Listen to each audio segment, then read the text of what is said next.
Okay, so just to recap what we did last time, we studied the Shir HaKerem, right? The Shirat Dodi LeKarmo, the vineyard song, where basically it's a very beautiful and powerful parable that Yeshayahu describes the person who invested in the vineyard, did everything he was supposed to, took a very a land which was supposed to yield the highest quality grapes, planted the highest quality seeds that he could find, and then the vineyard betrayed him and instead grew rotten grapes. And the message that he was trying to send is that that was sort of what Hashem was trying to do with Am Yisrael. Am Yisrael is the vineyard, right? Yerushalayim and Yehuda, that's the vineyard. Hashem is the owner of the vineyard, invested in it, brought them to the land of Israel, which is supposed to be the best place to grow a righteous nation. Took the highest seed. We had Avraham, Yitzchak, Yaakov, etc. The best seed to plant in the vineyard. Everything was supposed to go well, but unfortunately, the vineyard went bad, and instead of making the good quality grapes, which was supposed to be the justice, the city of justice, it became a place of corruption, and therefore now the owner of the vineyard will abandon the vineyard. As we learned, he will allow animals to come in and destroy it and allow thorns to grow. We did mention that again, this was in Professor Yehuda Felix's analysis of the song. Besides his incredible analysis of how the song really incorporated all the different types of tasks that a person has to do when working in a vineyard. He really has a beautiful analysis of that. Also in the message, in the final conclusion of, there isn't a complete destruction of the vineyard. In other words, it's not that it will be completely destroyed, it will sort of be abandoned, it will be run over, etc. But apparently there is some hope for a regrowth of the vineyard in the future, which again fits in with Yeshayahu's other messages about there being Yerushalayim surviving and then being a potential for a revival in the future. Okay, so that was what we did last time. Okay, so now I want to continue in chapter 5. We'll read the next section in chapter 5. It's not all the way to the end, but it's from verses 8 through 24. Again, I'll share it on the screen. If somebody has a Tanakh open, you can read along as well. Again, as always, after we read it, I'll challenge you to try to highlight again both topics that he's speaking about, but also, as always, any key words that you can pick up. Again, the key words are always very important to try to understand the messages, the topics, how it fits in with everything else we've studied in Yeshayahu, etc. Each time Yeshayahu, he's still speaking about the same issues, but each time he's revealing to us more each time, revealing us more, both of what went wrong and at that time, and also what the future holds. Okay, so we are in Perek chapter 5 from verse 8. We'll read out through verse 24.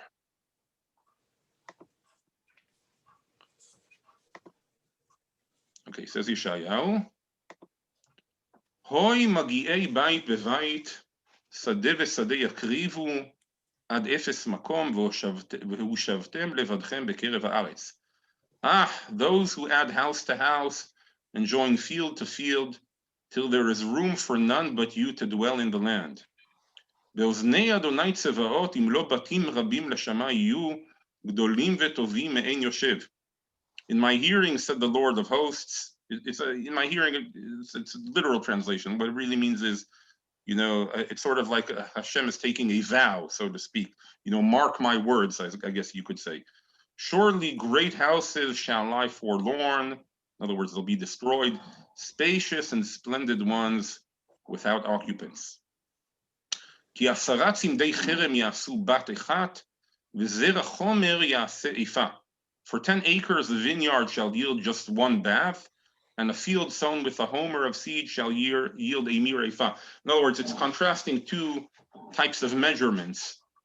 In other words, a very, very large vineyard will only yield a very small amount of grapes, and a very, very large field sown with a lot of seed will only make a very small measurement. Again, we won't get into the precise measurements of what these are, chomer, ephah, etc., but just suffice it for our purposes that a very large field will yield very little produce. Hoi mashkimei v'boker shechal yirdofu me'acharei v'neshef yain yadlikim. Those who chase liquor from early in the morning until late in the evening are inflamed by wine. והיה כינור ונבל טוב וחליל ויין משתיהם, ואת פועל אדוני לא יביטו מעשי ידיו לא ראו. Who at their banquets have lyre and lute, timbrel, flute, and wine. All of these are actually musical instruments, but who never give a thought to the plan of the Lord and take no note of what he is designing. לכן גלה מי מבלי דעת, וכבודו מתי רעב, והמונות שיחי צמא. Assuredly, my people will suffer exile for not giving heed, its multitude, the victims of hunger, and its masses parched with thirst. לכן הרחיבה שאול נפשה, ופערה פיה לבלי חוק, וירד הדרה והמונה, ושעונה ועלז בה. Assuredly, Sheol is like the pits, the depths, has opened wide its gullet and parted its jaws in a measureless gape, and down into it shall go that splendor and tumult, the din and revelry. וישח אדם וישפל איש, ועיני גבוהים תשפלנה. Ye man is bowed and mortal brought low is the pride of the haughty. ויגבה אדוני צבאות במשפט, והאל הקדוש נקדש בצדקה. And the Lord of hosts is exalted by judgment. The holy God proved holy by retribution. וראו כבשים כדוברם, וחורבות מיכים גרים יאכלו. And lambs shall graze as in their meadows, and strangers shall feed on the ruins of the stout. Hoi moshchei avon bechavlei ashav ucheavot ha'agala chata'a. Those who haul sin with cords of falsehood and iniquity as with cart ropes. Haomrim yemaher yachisha ma'aseu leman nireh v'tikra v'tavo atzat kedosh Yisrael v'neda'a. Who say, let him speed, let him hasten his purpose. If we are to give thought, let the plans of the Holy One of Israel be quickly fulfilled. If we are to give heed. הוי האומרים לרע טוב ולטוב רע, שמים חושך לאור ואור לחושך, שמים מר למתוק ומתוק למר. Those who call evil good and good evil, whose present darkness is light, and who present darkness as light and light as darkness, who present bitter as sweet and sweet as bitter. הוי חכמים בעיניהם ונגד פניהם נבונים. Those who are so wise in their own opinion, so clever in their own judgment. Hoi giborim lishtot yain ve'anshei chai limsoch shechar. Those who are so doughty as drinkers of wine and so valiant as mixers of drink. Matzdikei rasha ekev shochad ve'tzidkat tzadikim yasir mimenu. Who vindicate who is in the wrong in return for a bribe, and withhold vindication from who is in the right. Lachen ke'echol kash leshon esh v'chashash le'ava yirpeh. שורשם כמק יהיה ופרחם כאבק יעלה, כי מעשו את תורת אדוני צבאות ואת אמרת קדוש ישראל נעצו. Assuredly, as straw is consumed by a tongue of fire, and hay shrivels as it burns, their stalk shall become like rot, and their bud shall blow away like dust, for they have rejected the instructions of the whole Lord of hosts, spurned the word of the Holy One of Israel. Okay, let's start with a few questions. What is the key word in this whole passage? Hoi, very good. How many times does it appear? Let's count it. We have one here in Pasuk Chet, verse 8. Second one we have here in verse 11. That's 2.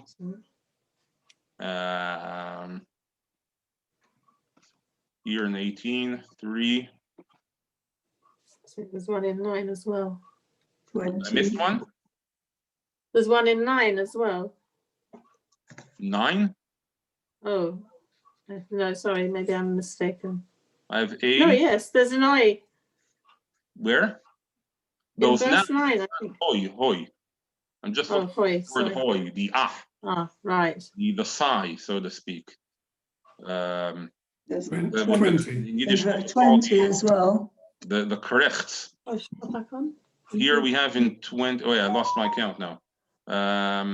So we had 1, 2. 20. In 18, 3. 24. Oh, 21. 21. That's 5. 22. Here we have 6. Has 22 2? Why 2? I don't know, was it 2? I'm sorry. Sorry, I thought it came twice. Sorry. So I have a count of 6 times, I think. Does anybody else have something different? 1, 2, 3, 4, 5, 6. That's what I have counted. Okay, 6 times the hoi. What is the hoi about? What's the idea of yelling out hoi again and again? It's sort of Whoa. It's what? Whoa. Diane Livner, I'm very sorry. I'm having a lot of problems. I don't know if you can hear me. Yes, I can hear you clearly. I can't really interact. I'm now gone onto my computer. I'm really sorry to waste your time, but it will not accept the password. Anyway, I'm just explaining to you that I can't hear you and I can't do anything. Okay, no worries. I can't unmute myself. I can't do anything. Nothing's coming on the screen. Thank you. Okay, all right. We hear you clearly. As long as you can hear us, that's fine. I can hear you. Thank you. Okay, so hoi again, it's like sort of a, it's like I guess we would call a lamentation, a cry of anguish. Okay, so he's making these cries of anguish. Now, who is he speaking about? Or what is he speaking about? What are the themes that are being mentioned here? Let's start maybe with the familiar ones that we've seen already. Destruction, exile, and bad behavior linked to the agricultural themes. You know, the hays being burned, the products, exile, not able to support, wasting behavior, talking about the men and getting drunk and the grapes. Right, so we have a lot of agriculture here, as you correctly pointed out. We'll soon go more into detail about, you know, the land becoming barren, poverty, houses becoming desolate, etc. All of that is correct. What bad behaviors are mentioned?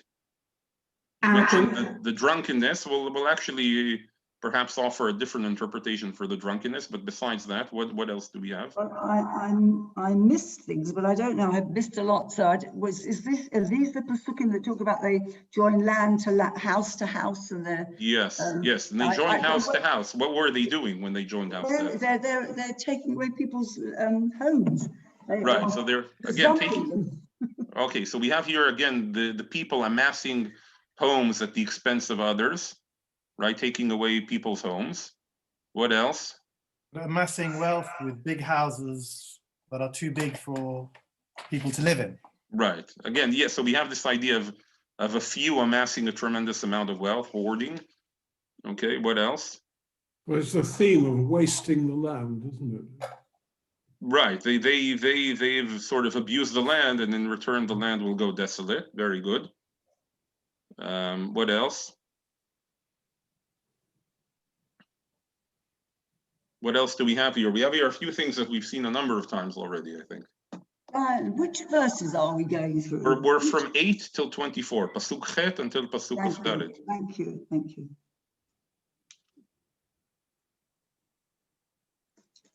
Right.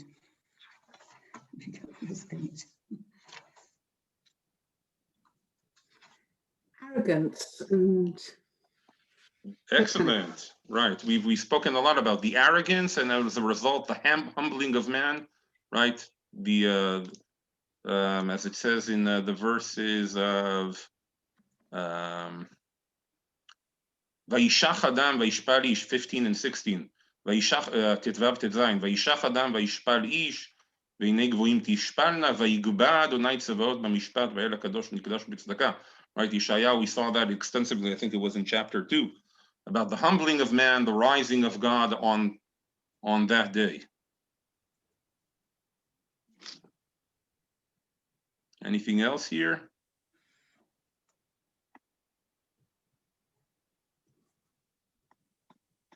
The idea that Hashem sanctifies through righteousness, the word of bitzdaka. Right. Again, that's the big motif of Yeshayahu. They were not behaving in a righteous fashion, in the justice. We have here bribery mentioned. Even this ties in again to the whole injustice, and God will rise up in justice. We have the bribery mentioned. I think it was in 23 Kaf Gimel. Matzdikei Rasha Ekev Shochad. They vindicate who's in the wrong in return for a bribe. And we have in verse Kaf Daled the burning, okay, which also ties in to this was quite a while back, but when we learned Perek Vav, chapter 6, we had the tree burning down, just the stump remaining. So we have here the fire again. So all of these themes connect very well to everything Yeshayahu is spoken about. Okay, let me ask you another question. Which people are being addressed here? Which groups of people are being addressed here by Yeshayahu? What? The leaders, I think, the leaders. Yeah, generally the leaders. Can we be more specific in any way? Would they be the generals of the army?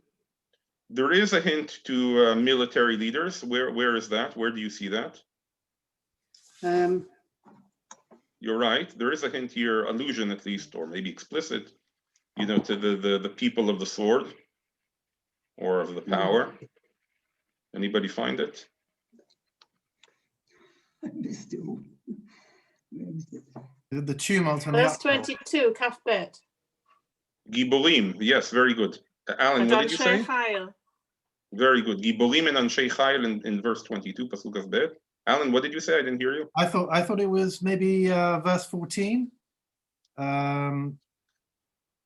Goes down their glory and their tumult and their uproar. The implication is they're seeking glory. Yes, but that could be actually, well, we'll see what, I mean, that could be referring to everybody. Everybody's seeking glory of some form. You have the wealthy, so definitely we have the Giborim and the Anshei Chayil, which seem to be the military people. Who else do we have here? What other kind of, you're right, it's all leaders, but what kind of leaders? So we have the military leaders. What others do we have here? Besides the Giborim? Judges? Judges, very good. Where do you see that?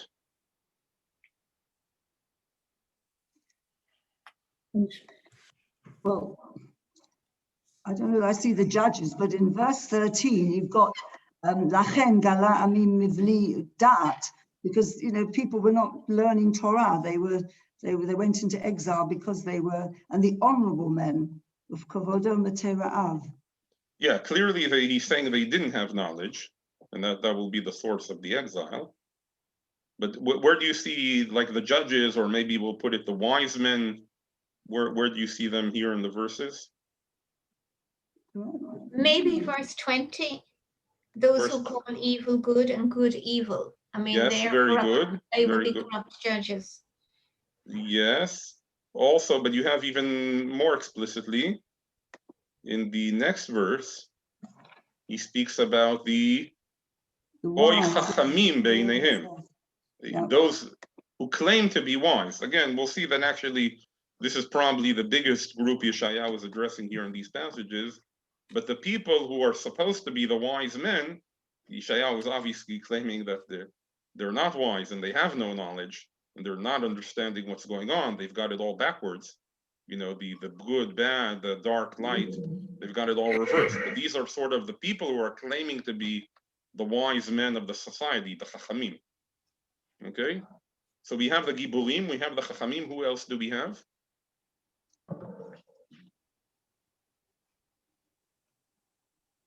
Chayalim, I suppose, the warriors. Right, that's what we said, the Giborim and the Anshei Chayil. We said the Giborim, Anshei Chayil, the Chachamim.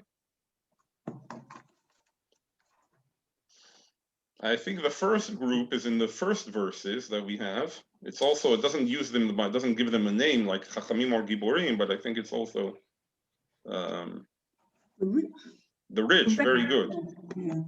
In other words, the first verses, as we'll soon get into the details, are speaking about the wealthy. So we have the wealthy, we have the Chachamim, the wise men, and we have the Giborim. Okay, now these three groups are actually very famously referred to in Yirmiyahu much later on, obviously, than Yeshayahu, but we sort of see him grouping these three together in very famous psukim in Yeshayahu, where he says, in Yirmiyahu rather, Yirmiyahu in Perek Tet, chapter 9, verses Kasbet Gad Gimel 22-23, very famously says, I think we read it in one of the Haftarot as well. Let not the wise go, boast. Exactly. Ko amar Adonai, and we'll see it fits in actually very well with what Yeshayahu is saying here. Ko amar Adonai, al yithalel chacham bechokhmato, ve'al yithalel hagibor begvurato, al yithalel ashir beoshro. Right, the three groups that we spoke about. Thus said the Lord, let not the wise man glory in his wisdom, let not the strong man glory in his strength, let not the rich man glory in his riches. כי אם בזאת יתהלל המתהלל על סקל וידוע אותי, כי אני אדוני עושה חסד ומשפט וצדקה בארץ, כי ואלה חפצתי נאום אדוני. But only in this should one glory, in his earnest devotion to me, for I, the Lord, act with kindness, justice, and equity in the world, for in these I delight, declares the Lord. So we have here Yirmiyahu also addressing sort of these three groups who claim to have glory, the wise men, the strong man, the Gibor, and the Ashir, the rich man. And he says, no, it's only the one that's devout to me, who knows me. And what does it mean to know God? It's the God that does chesed, mishpat, u'tzedakah ba'aretz. That's the way to emulate God, by doing charity, justice, and equity in the world. Okay, so it seems like this is sort of very succinctly here, Yirmiyahu is saying what Yeshayahu here has said at length. And again, this will all tie in, these three groups of people, but they're not implementing, again, the true knowledge of God. And the true knowledge of God is to understand that God is interested in justice being done in the world. Okay, so now we're going to have to finish a bit 5 minutes early, I think, tonight, because I have to go to another shir. But let's try and start getting into the details here. Okay, so let's read first of all the first verses. Okay, so he says in verse number, in pasuk chet, he says, Hoi magi'ei bait bevait, sadeh besadeh yakrivu ad efes makom, ve'ushavtem levadchem bekerev haaretz. Those who add house to house and join field to field, till there is room for none but you to dwell in the land. What were they doing here? So the Midrash explains what was this tactic about? How did this work? The Midrash in Eicha Rabbah describes the following. This is what was going on. Rabbi Yeshua de Sachnin b'shem Rabbi Levi patach. In other words, what we have in the Midrash Rabbah, we have this on many of the Megillot, that the Midrash at the beginning doesn't yet get into the actual psukim of the text that it's analyzing. In this case, it's Megillat Eicha, but rather it has what we call ptichot, openings, where somebody is saying like a Midrash, a sort of sermon, I guess you would call it, although probably briefer than most rabbi sermons nowadays. Although each Midrash can supply a full sermon for a modern day rabbi. And that is to take some idea, some general idea leading into the Megillah. So Megillat Eicha is obviously Lamentations. It's going to be very negative about the sins that led to the destruction of the Beit HaMikdash. So Rabbi Yeshua de Sachnin, he opened up with this verse for Yeshayahu, Hoi magi'ei bait ve'bait, and he quotes two opinions as to what was going on. Not two opinions, sorry, rather. Actually two opinions, but I only quoted one here. Rabbi Yochanan b'Reish Lakish, Rabbi Yochanan amar, Hoi magi'ei bait ve'bait, malveu al beito, malveu al sadehu litla. In other words, in essence, the way they would take over these houses and these fields was that they would give the poor people loans that they were unable to repay, and that would enable them to subsequently take over all the lands. In this way, in other words, they ensured that they would give them certain types of loans that they would not be able to repay back, and that would enable them to take over more houses, more fields, until, as Yeshayahu said, there's sort of no room for anybody else left. Amar HaKadosh Baruch Hu, what was the response of Hashem? Ma atem svurim she'atem yorshim et haaretz v'ushavtem levadchem b'kerev haaretz? You think that now you will be sole owners of the earth with nobody else besides you owning the land? באוזני אדוני צבאות אם לא בתים רבים לשמה יהיו גדולים וטובים מעין יושב. In other words, the punishment will be sort of midah keneged midah. You wanted these massive houses to take over more and more houses, more and more fields. The punishment as a result will be that these great houses will become desolate of dwellers. Okay, so that's the punishment that's being described here. As we said, Batim rabim leshamayu gdolim v'tovim ein yoshev. These great houses will become barren. And again, they weren't just taking over houses. It was migei bait bevait, sadeh b'sadeh b'krivu. They were also taking over fields. So the fields also, same idea. Ki asarat simdei cherem yasu bat achat v'zera chomer yaseifa. These great vineyards and great fields will only produce very, very little produce. And that's sort of the result. You thought you were going to amass these great fields. All these great fields are actually going to produce very little. This is a bit similar to the Kerem, the vineyard parable earlier in the chapter about the vineyard not producing the results. Here it's actually vineyards not producing the results, but as a punishment to them. Okay, the Radak here explains that actually the two, one was, the two are connected. In other words, the fields and the houses. He says that one was a result of the other. He explains these verses as follows. כי עשרת צמדי כרם, אתה נתנתם למה יהיו הבתים שממה מעין יושב. In other words, the fields is actually the reasons that the houses will go desolate. Why? כי אשלח כללה בשדות ובכרמים, תחת אשר היו גוזלים אותם מעניים. לפיכך תהיה תבואתם כללה. In other words, Hashem will curse the fields and the vineyards because they were stolen from the poor people. Therefore, they were cursed that they would not be able to produce produce.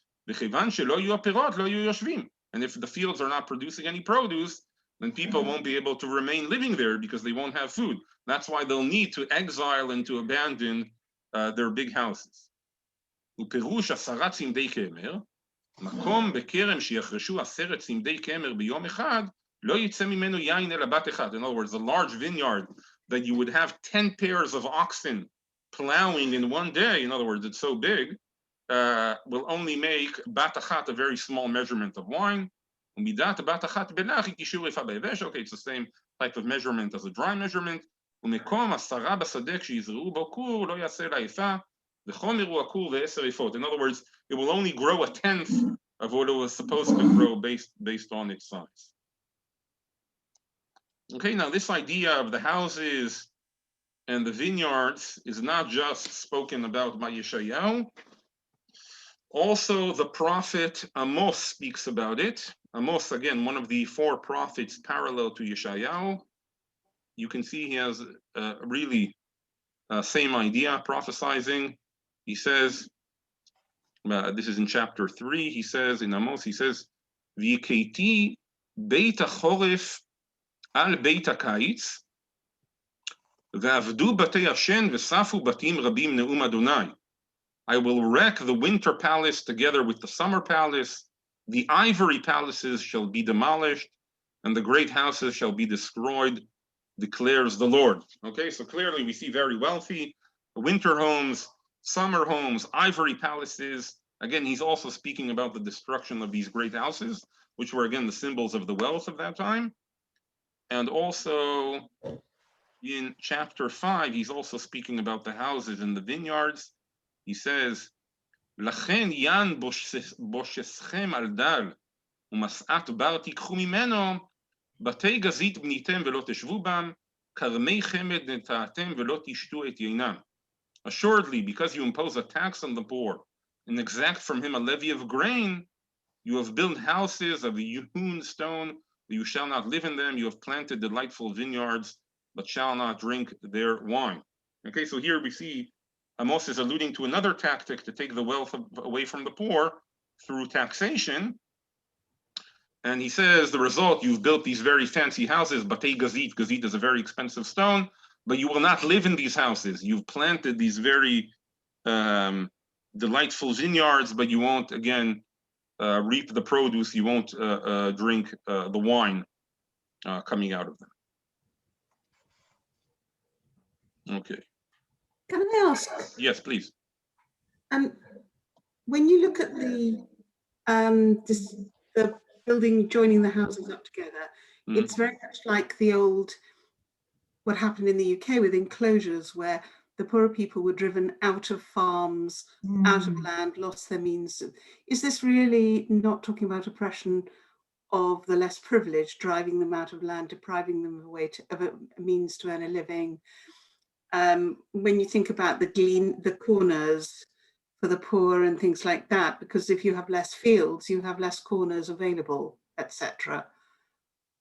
Yes, apparently. I mean, even if we just, I'm not familiar exactly with the history you're speaking about in the UK, but certainly, you know, if let's say, for example, the idea of a loan, right? The idea of a loan, at least what's described in the Tanakh, is it's considered the highest form of charity. Why? Because the loan is supposed to what's to enable the person to, you know, to be able to get back on his feet. That's why it's considered actually a better form of charity than just giving money, because a loan, on the one hand, the person is paying it back, but sort of the purpose of the loan is to be able to get him to stand up on his feet. But if you're utilizing the loan to ultimately take away his land, and it's all dependent on, you know, how you structure the loans, obviously, you know, what's your goal in doing them. So then, in essence, you've designated him to eternal poverty, because once he loses his land, that's it. He has nothing left, right? So it's like, you know, the loan, which at least in the Torah is a form of gemilut chesed, a form of charity, which is supposed to help the person be able to rise up and sustain themselves again. They were, you know, using it for the opposite purpose, to take away the person's means of support, which at least in those times, in the very highly agricultural society, that was, you know, basically one of the only ways. You know, if a person didn't have land, then he would have nothing. Okay, all right, very good. So I think we'll stop here. Any other questions or? Okay, so I think we'll stop here. Next time we'll get into the next section that we have here, and that is of the people who seem to be drinking too much. But I'll try to prove to you next time that it's not referring actually to people who were drunk, but people who are actually trying to reach a very high spiritual level, obviously not succeeding. But we'll try to explain that passage a little bit differently than as it appears at first, at, you know, the first glance. But we'll hold off for that for next week. Diane, could you just answer one question, please? Yes, please. Thank you very much. Why could I not get through with that password? It's the password I always use. I got through it on the computer, but the computer I'm not used to. Why could I not use that password? 8 times I must have tried.